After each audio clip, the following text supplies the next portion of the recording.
There's already hundreds of wildland firefighters trained to be on the ground for wildfire season. Well, today they're learning how to communicate with the pilots of these planes. These are just two of the state's fire bosses in Air Tracker 802. It's also described as an amphibious single-engine air tanker. Capacity is 800 gallons and it takes approximately 10 to 15 seconds of skimming across the water at 60 to 65 miles an hour. These two planes flew into the Hillsborough Airport to help dozens of firefighters who will be battling wildfires across our state this summer. We have a lot of Northwest Oregon area ODF employees, as well as Clackamas Fire and Hillsborough Fire and Rescue folks that are joining us.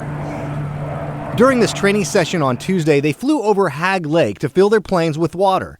It almost looks like they land, but they just skim the top of the water. It's important to get these folks, first-time firefighters or those first-time talking with aircraft. It can be a nervous energy trying to put a fire out and talking to the aircraft. Neil Logel is the state aviation manager with the Oregon Department of Forestry.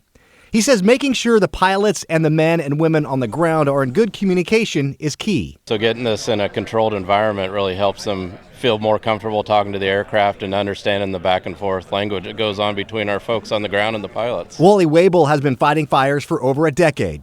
He says conditions on the fire lines can change without a moment's notice. More so now than at any time in my career, the wildland fire environment is changing. We require various resources, and aviation has become more and more important for us. Having the ability to have this training now, we have to put ourselves in their shoes and try to describe it the best way possible for them to understand what it is that we want.